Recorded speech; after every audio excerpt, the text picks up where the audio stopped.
is an award that's given out every year. It's the Career Achievement Award, and it's going to be given out by Dave Slovak and Justice Regnier.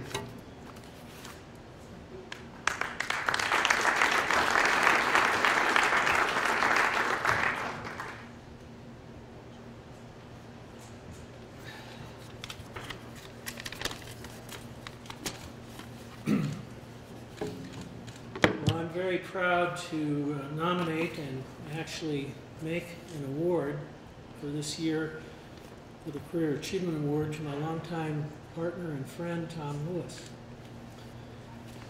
And I'm going to ask you to kind of go back in time a bit, and I'm going to, I guess, read a bit, because a lot of what I'm going to say I know is very important to Tom, and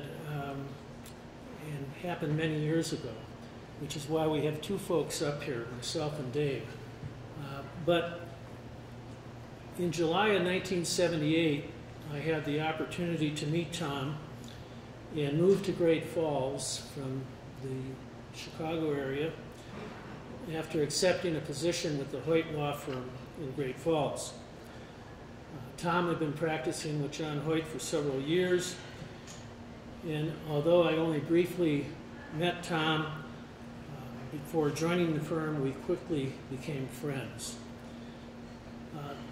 As we practiced together, and then Terry was also part of our group, I was immediately impressed with Tom's understanding of the law. Tom was, as I think everyone in this room knows, an excellent legal writer. He knew all the cases, understood all the rules, but more importantly, and I think this is what's important, he had a keen insight in the nuances. By nuances, I mean how parties relate, the tactical strengths and weaknesses of theories, and most importantly, he instinctively knew what moved juries. In other words, he possessed all the qualities that distinguish a great trial lawyer from a law professor or a jurist. During this time together that we had in the Hoyt firm with Terry and John, neither Tom and I really had an opportunity to be lead counsel in a case. All of that quickly changed in 1979. We decided to strike out on our own in Great Falls. We rented that small office on 7th Street South, remember that, Tom? And formed the firm of Regnier and Lewis. And just to let you know how that name came about, we flipped a coin. And I won the coin flip, which is how my name became first. Our caseload at that time was mainly cases that nobody else in Great Falls wanted. Tom was from California, I was from Illinois. We had no family connections to Great Falls. We had no cases. And I think one moment Tom and I both remember to this day was when I mentioned to him, Tom, I wish we just had a client with a broken bone. But our practice quickly changed. In the June of 1980, and I guess that's, what, 32 years ago now, Tom? We picked up a case that nobody else in Great Falls wanted, Weber versus Blue Cross of Montana. And it was simply stated a case where a family was denied health insurance benefits. Their health insurance policy was revoked, and nobody else in Great Falls wanted to take that case, and we had nothing else to do because we had not a lot of cases. And we took it and convinced Bill Coder, who was district judge in Great Falls at the time, to entertain a theory called bad faith, which had not been recognized in Montana in a case of that type. And we took the case, and astonishingly, we got a verdict of a think $1,157,000, and that was 34 years ago, 32 years ago. I think it was the second case in Montana, second $1 million verdict in Montana. We followed that up quickly with some other seven-figure verdicts, including an $8 million verdict in Butte. And I think that anybody who watched those cases recognized a young Tom Lewis acquiring and honing the skills of probably the best cross-examiner that Montana has ever seen. But there is a case that I'd like to talk about that many in this room probably are not familiar with, and I think it was probably the best example of trial and appellate advocacy that I have witnessed in my entire career in Montana. And that case was Johnson versus United States of America. Tom represented a young African American at the Malmstrom Air Force Base who was severely injured, rendered a quadriplegic in an automobile accident, and he was a passenger in a car driven by the NCO club manager at the Malmstrom Air Force Base.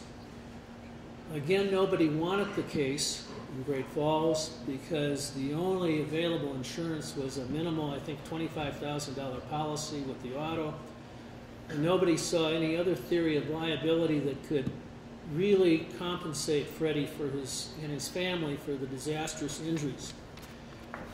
Again, because we didn't have a lot of cases, Tom took a look at that case and he said, you know, I think we can make this case fly.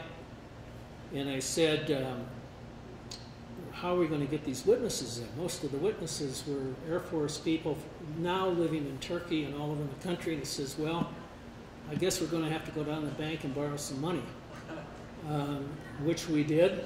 Went down to the bank, borrowed some money, brought some witnesses in, and amazingly, through Tom's efforts and ingenuity, we were able to secure a $1.75 million verdict for Freddie and his family back, as I said, over 30 years ago.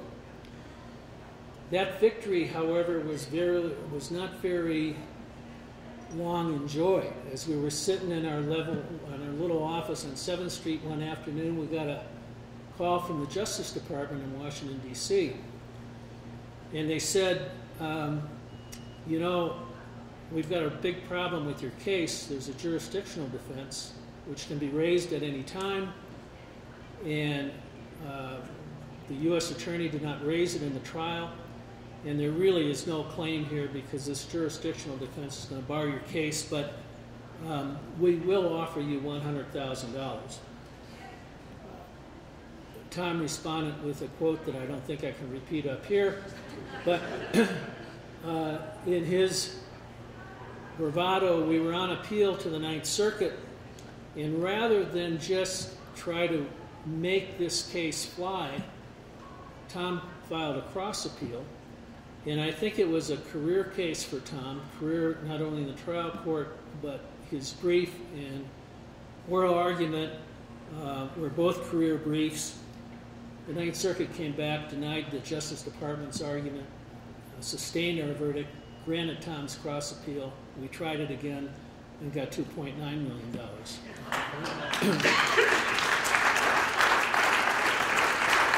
To this day, Tom, to this day, I've often thought about that Justice Department lawyer who made the decision to appeal that case. And one of the things I say in my mediation practice is there's one ingredient to every big verdict, and that's a defense lawyer that wants to try the case. and I think that's a good example of it. I think probably more important than these cases, however, is a career quality unknown to many folks in this room and maybe even some of his current partners. And that is Tom has generously financially supported many economically disadvantaged children in Great Falls.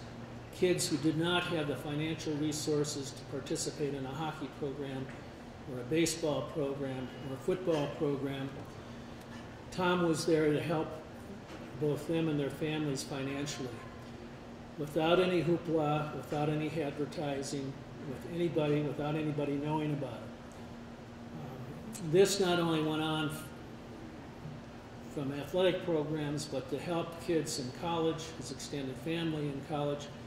And I think that his true heart over the years is really something that has really exceeds his success in the courtroom. And I'm very proud to have nominated and participated in making the award to Tom. And congratulations, Tom.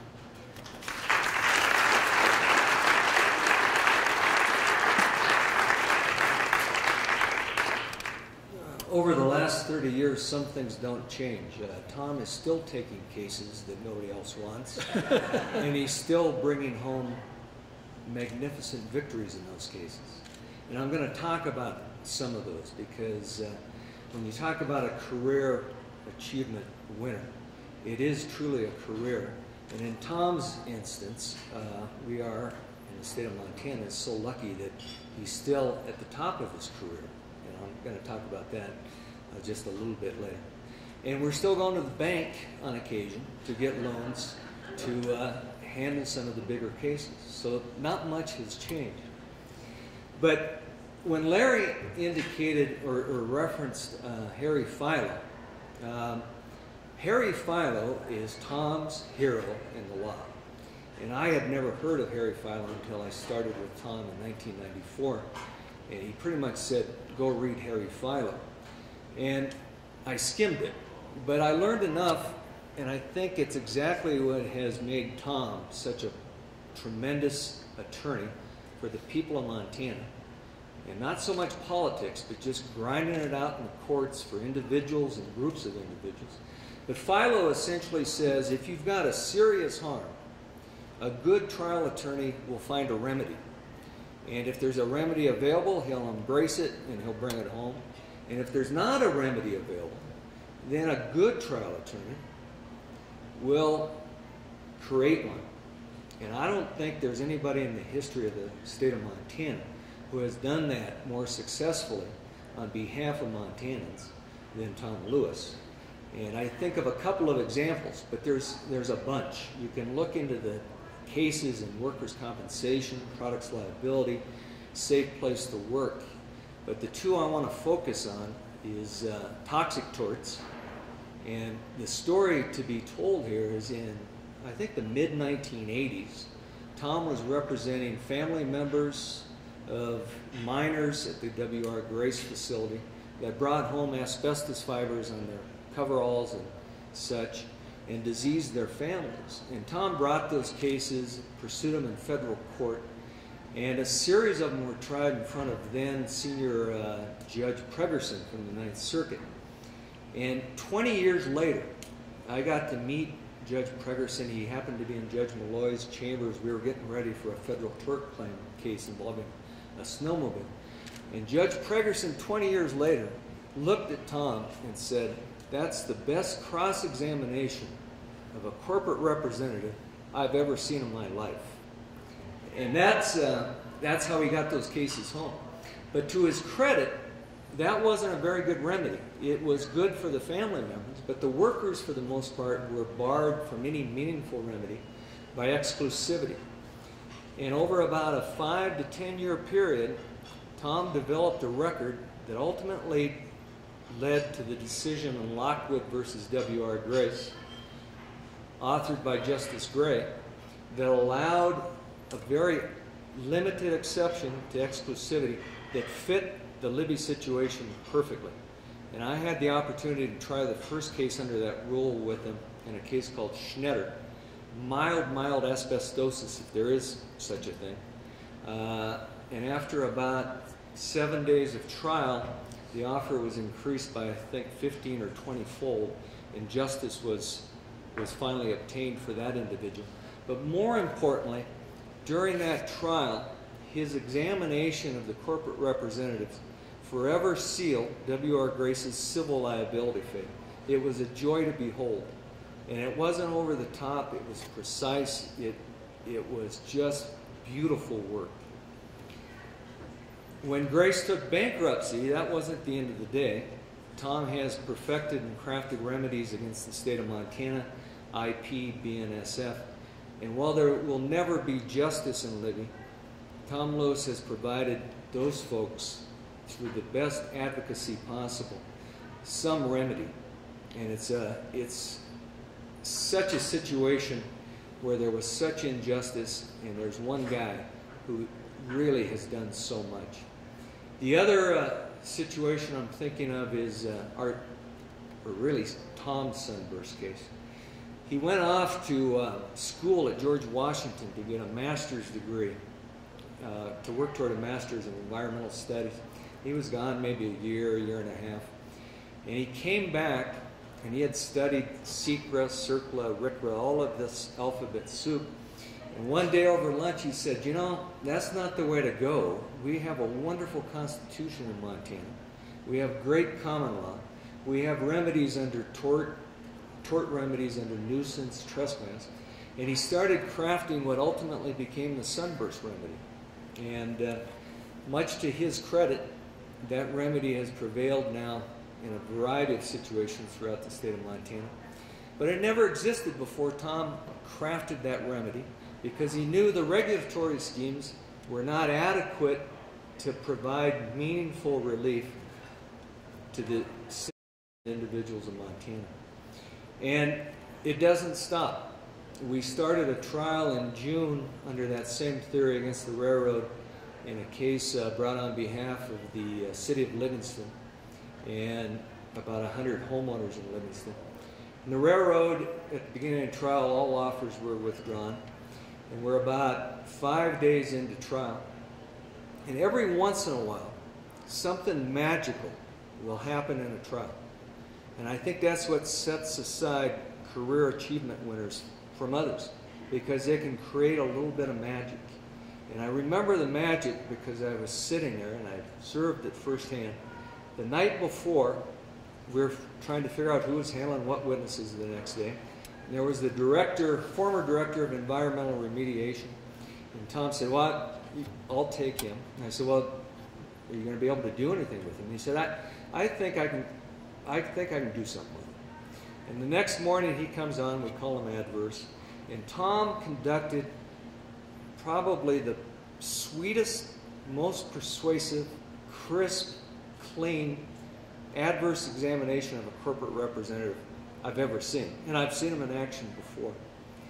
And after that examination, the seasoned BNSF counsel, the one there to monitor the case and to negotiate if it was appropriate, came over to counsel table and just slipped me a note, and it was $32 million. That's all that was on the note. And there was a lot of good work in that case before that, but that was the little bit of magic that a guy like Tom Lewis can create, and that's why I'm so happy.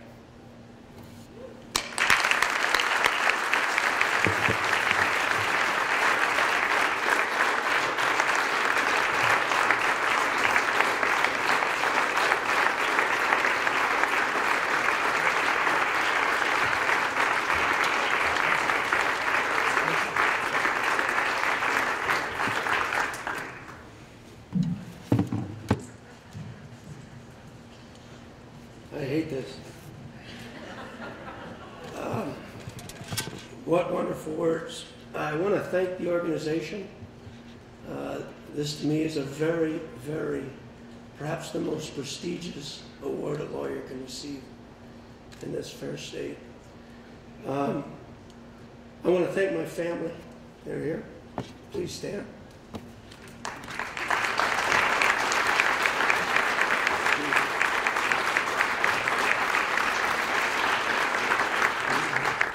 Debbie is my wife, my son Mike, Susan, and the little one's Annie. And of course, they deserve a lot of thanks because they got ignored while I went around tilting at windmills like Montana's own Don Quixote de la Mancha, you know. They weren't ignored always, but they gave up a lot.